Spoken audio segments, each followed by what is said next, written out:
mempermudah troubleshooting. Menganalisis blok diagram sistem elektronik, menentukan input dan output, mempermudah menentukan posisi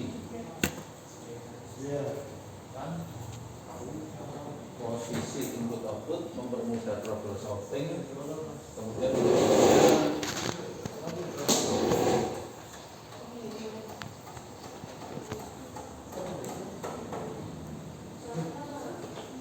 identifikasi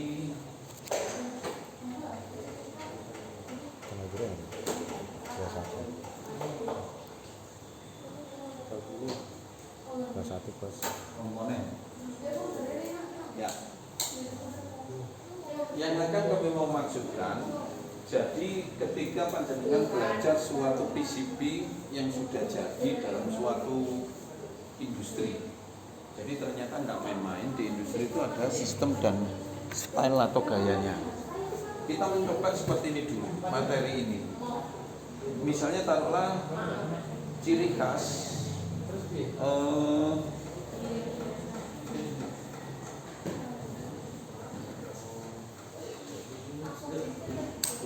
ya jujur saja, misalnya ke 4 panjenengan saya cuma begini, Pak Karim, apa blok diagram ini switching? Nah harus hafal, Pak. Kalau nggak hafal harus gak jadi pelajaran. Jadi seolah-olah ketika panjenengan dituntut, Pak Aris hafal PCB ini mesin CNC 705 misalnya. Waduh gak lupa, harus gak jadi pelajaran, Miss. Jadi seolah-olah panjenengan itu ketika ada sistem rangkaian harus tahu blok diagramnya dulu. Kalau misalnya contoh satu, misalnya power supply konvensional, secara blok diagram ono listrik mlebu, dioda masuk ke biru. Oh, trafo. Nah, hal seperti itu kudu hafalan ya, Pak. Karena kerja apa? Dioda, penyara, kemudian ke penguat, filter, kemudian ke penguat. Jadi ini adalah step down, menurun tekanan, rectifier, penyara, kemudian filter, penyimpan dan liper, ini adalah unit kondensator. Jadi tanduknya unit kondensator, kemudian di sini adalah gain. Nah kemudian oh iya, kemarin belum saya jelaskan ada bladder. Nah, baru kemudian out. Dari sini saja misalnya, kalau Pak Afan, sampai sering power supply konvensional, Pak, apal. Sampai sedang bongkar apa? Saya sedang bongkar polytron, saya sedang bongkar audio amplifier, saya sedang bongkar mesin industri. Hanya untuk membuat kita hafal ini PCB-nya apa, setidaknya kita ciri khas itu harus tahu. Panjenengan begitu bongkar mesin cuci saja, jebret, begitu delok komponen itu langsung gini, switching ini, langsung begitu, Pak. Kalau orang yang sudah betul-betul apa, bongkar mesin CNC nggak tahu ini keberadaan gini comboran misalnya, hanya dengan gini tuh jelas apa? Oh, kode CNC gitu. Kenapa? Karena saking hafalnya blok diagram saya itu. Jadi ketika panjenengan delok ECU, jadi ning gini comborannya ono keberadaan jebret gitu, kotak. Uang mungkin nebak-nebak gitu. Oh, iki yo. Nah kan gitu apa? Karena saya hafal blok diagram, maka kemudian iki lah ECU ini Daihatsu iki. Duit iki lah. Lah dia comboran 10.000 geledakan. Nah, itu kalau kita betul-betul bisa memperbaiki dan sebagainya, uang besar. Nah, yang saya maksud ketika blok diagram saya sudah hafal, berikutnya ya harus hafal rangkaian, jujur saja. Ya karena kita sudah engineer atau master, blocking ini rangkaian ini kudu hafal. Secara cepat saya akan langsung menggambar ini dari sini, seret masuk ada saklar, misalnya ini adalah AC, kemudian dia ke trafo, dari trafo kemudian rectifier, masuk ke bridge gitu. seperti itu, ini masuk ini Filter kemudian transistor, kemudian stabilizernya,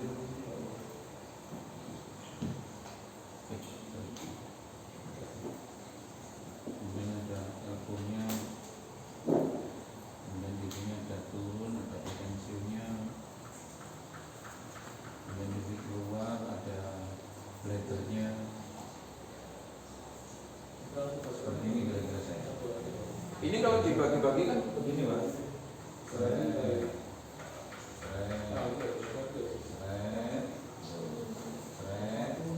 Pas ya. Begitu maksud saya. Nah ini harus hafal ya. Nah nggak hafal waktu blind. Bahkan ketika saya bermain start delta, saya bermain wiring membalik fasa dan sebagainya, maka kita harus bisa menentukan mana wiring kontrol, mana wiring utama, mana ini lah. Anak-anak harus hafal. Itulah mengizinkan anak-anak karena saya pelajari seperti ini, anak-anak akhirnya keluar ke proyek master Pak, siap. Kita lanjut sekarang. Bagaimana halnya ketika kita posisi modul switching? Ini tadi contoh adalah ini konvensional. Sekarang kita ke switching contoh. Nah juga harus apa? Blok diagram pertama. Masuk C dulu. Dari sini sudah langsung Pak. Wis mesti ke golongan ini. Teko listrik ke ini dulu. Mesti. Pasti. Dan tadi kan seperti ini. Baru kemudian masuk ke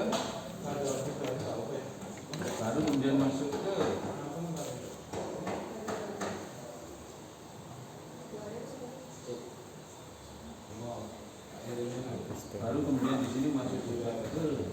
masuk lagi ke tapi dari sini ini masih di sana,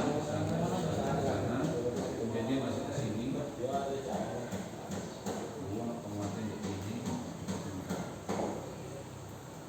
osilator.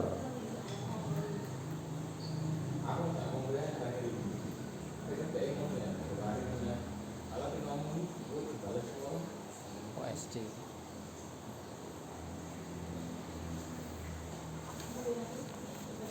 Kan seperti ini. Begitu saya gambar seperti yang merah kemarin Mas, saya tanpa buku langsung melebunan diudoli ini dan seterusnya. Nah inilah yang dimaksud dengan metode locator dan baca PCB. Kalau seperti ini Pak, mesti master apapun komponen itu buka sama. Contoh sekarang tadi yang mau saya lakukan adalah hafal blok diagram, oke. Hafal skematik diagram, oke. Hafal aliran utama. Nah yang keempat sekarang adalah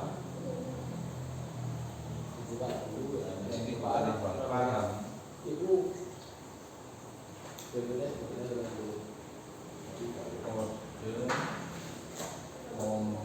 Ini Pak yang dicari ilmunya, yang tidak semuanya orang apa. Jadi begini, paham kode komponen itu adalah kode blok,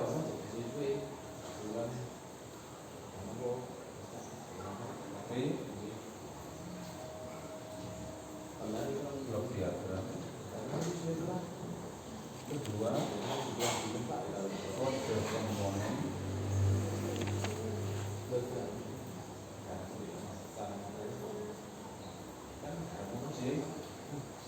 tipe komponen.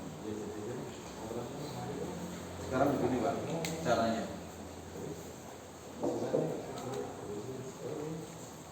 Ya, ini standar dunia, tapi jujur memang sejak dulu nggak ada yang ngajarkan seperti ini. Ini saya sendiri Pak. Tak pikir-pikir ketika 20 tahun yang lalu kok ono C1, C2 itu sangat berbeda sekali dengan ilmu elektronika daftar komponen.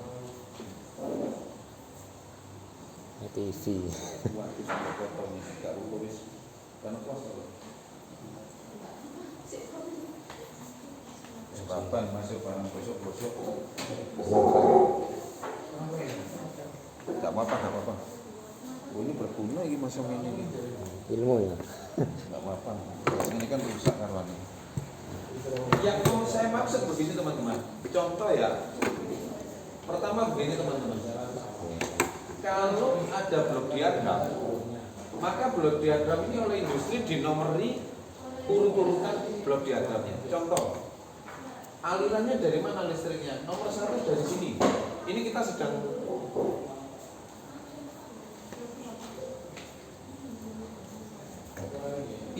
sedang belajar apa nak? Power supply. Kita sedang belajar apa nak? TV. Kita belajar apa? Ampli. Kita belajar apa? Mesin CNC. Kita belajar apa? Mesin PLC. Kita belajar apa? Urutannya harus tahu dulu. Maka kemudian ketika mau power supply, pertama ada trafo. Ini tak beri kode 1, Mbak. Ini kode 2, 3, 4, 5. Berarti juga kemudian ini 1, 2, 3, 4, 5, ini 6, ini 7. Nah, kemudian apa berikutnya? Nanti di situ ada komponen di dalam suatu rangkaian seperti itu tandanya adalah dia sedang berada di daerah blok 1. Contoh Pak, sekarang ini nomor 1. Komponen utamanya apa? Kode komponen utama. Kalau misalnya blok diagram 1 itu adalah step down, pasti di sini ada trafo. Maka trafo di sini mesti dikai tulisan T. Karena dia adalah berada di nomor 1, diberi nomor 1. Karena jumlahnya cuma 1, kadang diberi T1, 01. Lalu kemudian di sini ada blok rectifier. Blok kedua, komponen utamanya dioda. Jadi masuk bentuknya kayak ini Pak Aris, kurang masalah. Komponen utamanya apa? Dioda, maka ditulis D2. Tapi D2 disebut 201 karena diberikan ratusan komponen. Nah, kemudian ada C. Ya C di sini yang disebut C, tapi 301. Nah, sekarang kemudian yang lainnya bagaimana? Jika ada R, nah pasti R-nya ya 3, R301. Jika ada apa ya, di daerah sini ada D, ya tetap D301. Seolah begitu. Lalu ada komponen lain lah. Angka awalnya ini adalah menentukan blok. Jadi nanti panjenengan kalau misalnya ada komponen, contoh misalnya seperti ini. Kosong. Ini gak ada kodenya ya? Di depan, kodenya di depan. Oh di depannya? Iya. Nah, maka begini Pak. Contoh kemarin saya, ini tak gambar dulu aja ya. Secara cepatnya kan begini. Masuk. Oh iya.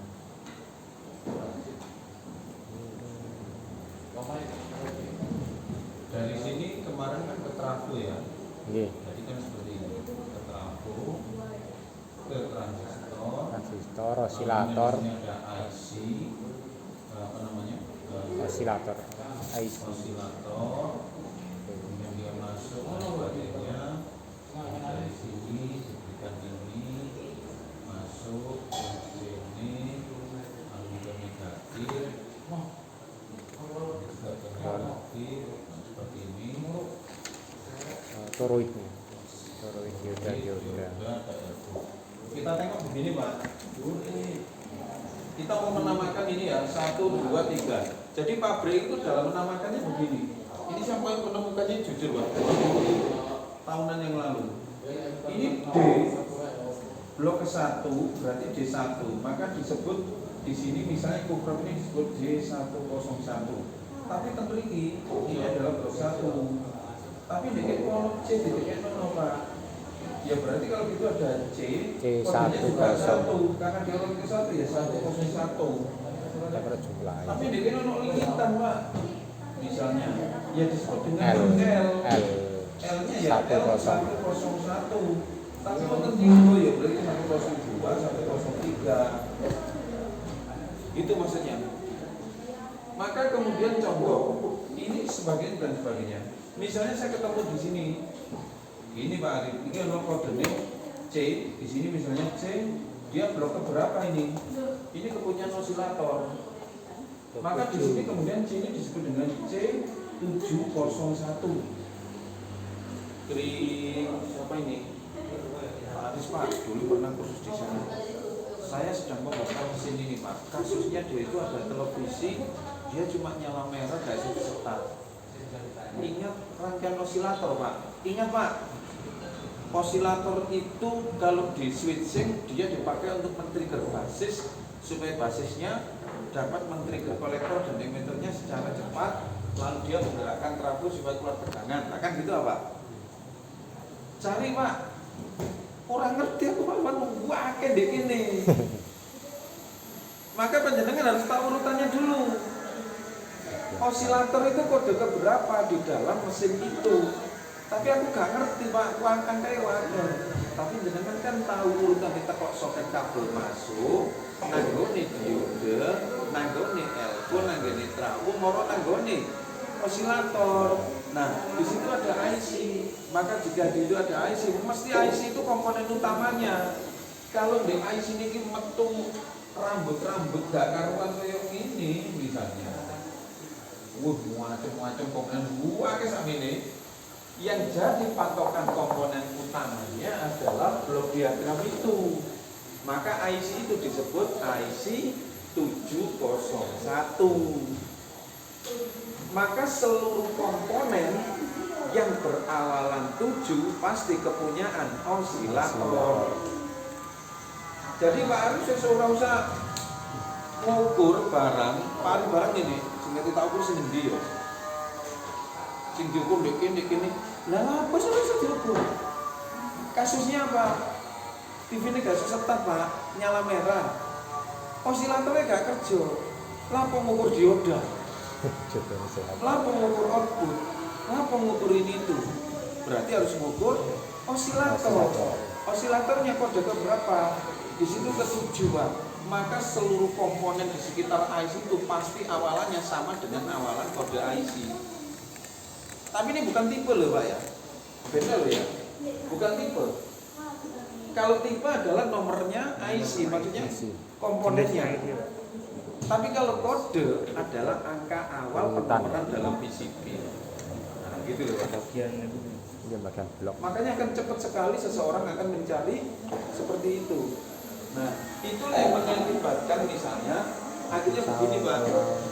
Nah ini kalau kebetulan yang saya tampilkan ini adalah ilmu TAV Pak. Salto. Ini apa TAV ya? Ya. Nah, misalnya itu Pak. IC apa ini? Kira-kira. Ayo TAV. Roma. IC? Kena TV. Iya IC TV ini. Biasanya itu IC yang di tengah. Iya. Disebut IC chroma. Nah, di dalamnya itu ada kontrol ini VCC loh, ada semua Pak. Tapi kan ini harus hafal blok diagramnya. Nek nggak hafal blok diagram, kasusnya begini misalnya, Pak televisinya mati. Beklesnya no Pak Karim, ada Pak. Output tegangan dari trafo sekunder kepunyaan asimatik yang di diode keluar ini ada Pak. Ada Pak 12 volt. Tapi TV-nya tetap mati. Nah, misalnya waktu di bawah asimatik SMPS kuatir tapi TV-nya mati.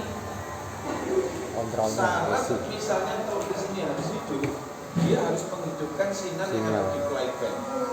Playback itu misalnya dihidupkan oleh rangkaian horizontal.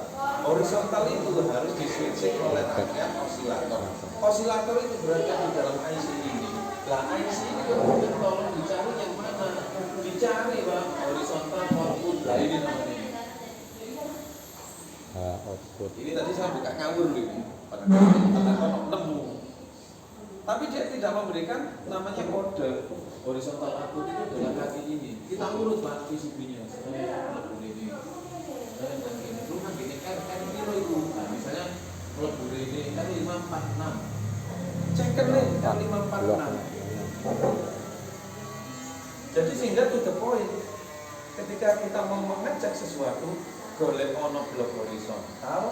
Nah, pertama artinya sudah ngomong golek ono blok horizontal. Artinya blok horizontal itu adalah blok rangkaian. Dia pasti memiliki kode angka, yaitu R misalnya 5. Berarti Pak Ajis, blok kelima. Rangkaian rupa ono R ono C angka depannya 5, berarti dia adalah Blok urutan urutan blok kelima. Maka kemudian komponen-komponen di sini nyebar sak karo-karo sing dikini. Selama DE angka 5 berarti itu sak grup. Nah gitu. Maka kemudian nggak usah golek ising macem-macem. Gitu. Berapa jumlah ini? Belum itu. Paham ini ya, kira-kira ya. Nah, jadi prinsip bingung itu lah itu Pak. 5, 5, 5, 5. Kita coba nyeleneh ada nggak yang misalnya berawalan 6 misalnya. Bahkan jumper loh Pak, ini loh Pak, J61, nah, itu berarti bukan kepunyaan orang yang itu. Jumper 61. Jumper cuma kawat di solder. Awas loh, itu gede-gede rangkaian itu loh ya, nah gitu Pak. Dia kelihatan orang terusuk deh, kode 6. Nah gitu maksudnya. Makanya seperti itu. Aku dan Pak Insya Allah ini orang sampai nang kampus, sampai nang ini sekolah di kamu. Ada. Tapi jumper itu anu Pak ya, dia nggak apa? Ya, Bukan kepunyaan grup itu. Bukan. Iku lek diurut-urut iku tak uruti sih PCB ini misalnya jenengan. Lu kok nang vertikal? Lu kok nang audio? Walah itu mau menunjukkan dia itu mau masuk ke sana ke rangkaian osilator, itu cuma penetrasi masuk ke sana sebagai apa lah gitu loh maksudnya. Untuk kebaikan. Ya sakmono iku lek ngeluh to Pak Arif. Tahu di Tak delok ya aku ya kayak senopo. Kok kan cukup sampai nanti.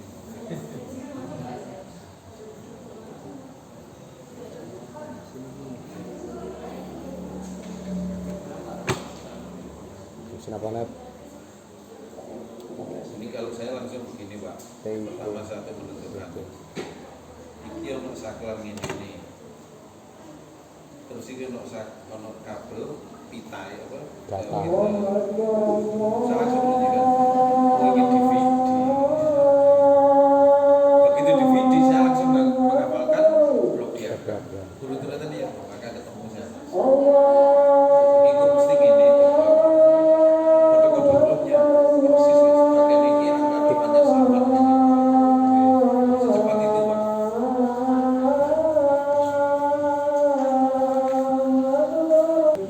10 misalnya, 50 ditancapkan ke sini. Ini akan flat, taruhlah ini keluar tekanan 12 volt. Aku bergerak. Terus dengan cabut, dipateni ya, flat. Listrik nol. Aku meter ini masih begini. Nyimpan, ya. Pelan-pelan. Pelan-pelan sampai habis. Playback teman. Kalau ditambahin begini Pak, Oh langsung nih. ada R dan ada C. Yang satu R-nya ini harus disesuaikan dengan kondisi bebannya. Jadi R breaker itu misalnya semakin kecil dia semakin cepat. Ini Pak Iwis. 1, 2, 3, 5 volt, 6, 7, 9, 12, 15.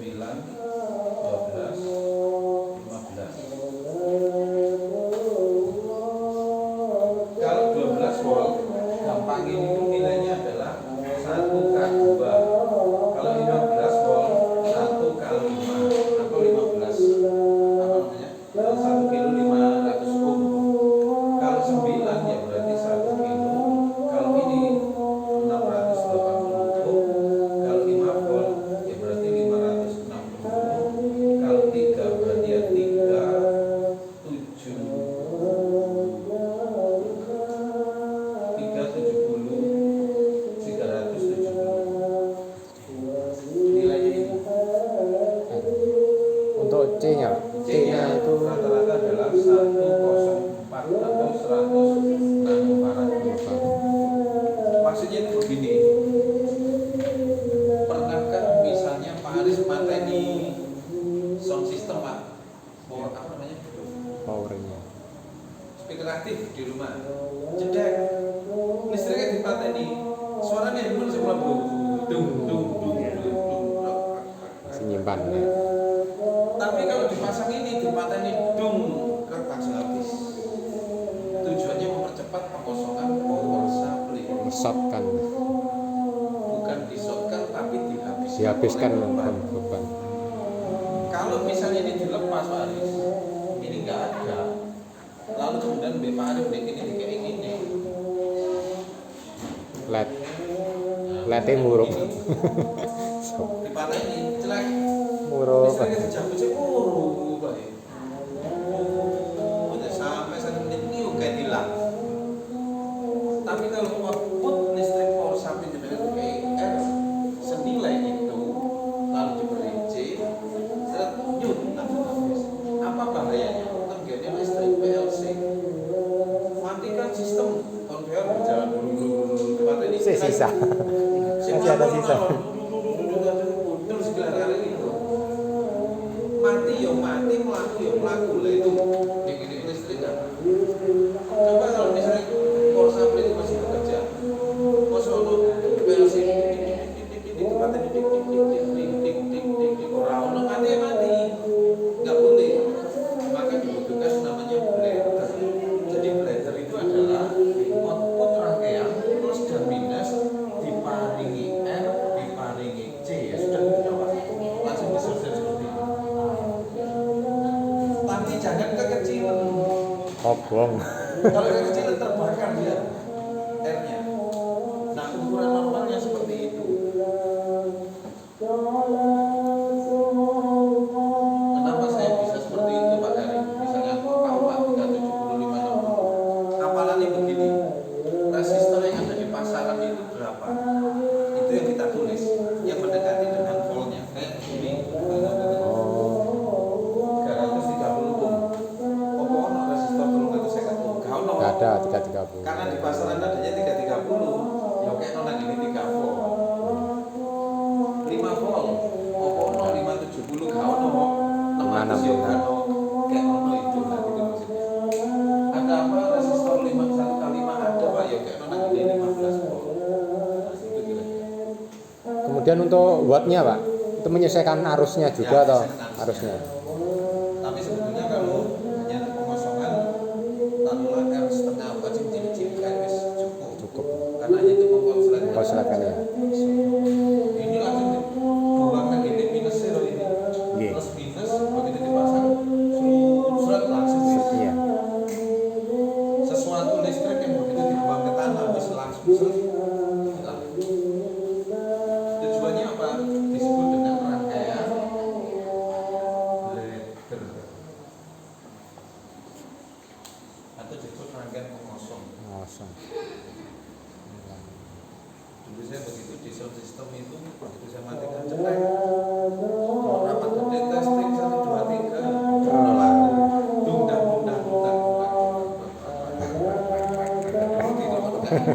Beres mati ya mati. Ono sisa sinan dundang gitu. Baru.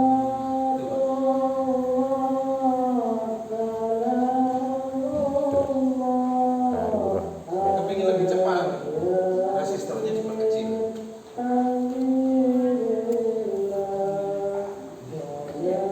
Tapi pada saat dia bekerja bukannya wattnya juga Buang. iya buang, Tapi karena arusnya besar, jadi dia tidak terasa. Karena modal diisi terus. Iya. Sebetulnya R itu kan modal ono Hambatan, iya hambatan kecil ini. Jadi pada saat sumber kerannya habis dia orang manjur ono mlebu nang gini bocor. Makanya tidak boleh terlalu besar, tidak boleh terlalu kecil. Kecil.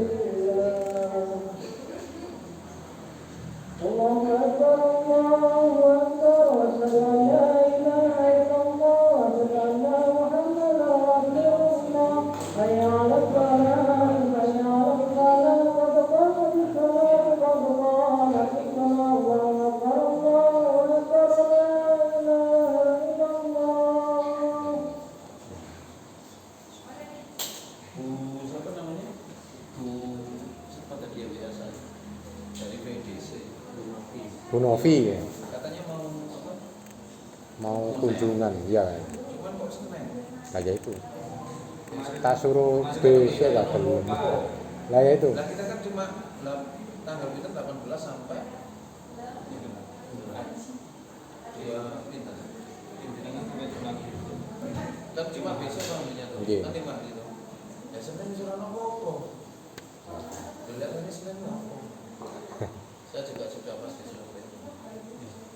Monggo digunakan mau dikondisikan. Iya.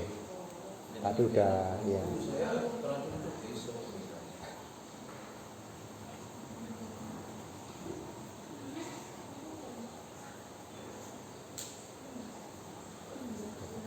Ya, kemudian berikutnya sekarang saya kejar lagi. Wonten pertanyaan Pak ini Pak? Belum, Pak.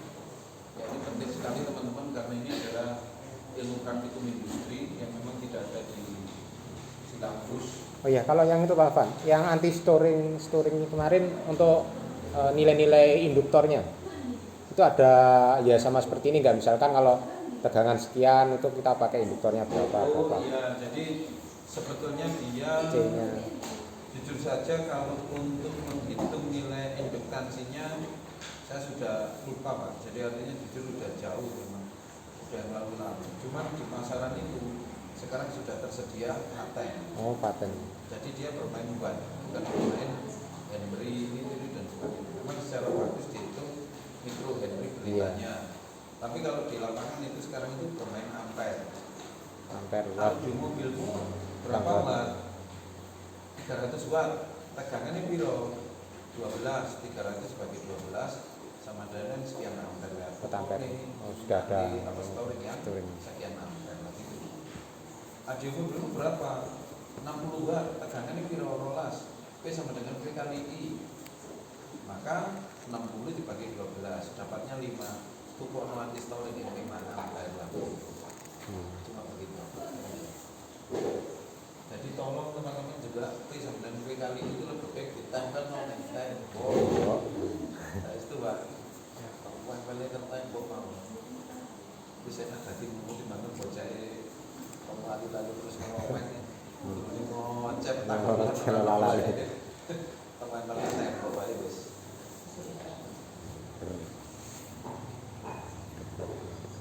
Kita lanjut berikutnya, yaitu terkait dengan mutu komponen. Jadi langsung teknik ukur ya Pak. Mengenal komponen diukur lain. Ambilkan di bawah minta instrumen ampometer 1 buka komponen. transistor atau sulit saya masalah Ini cara mencengkali itu GDS basis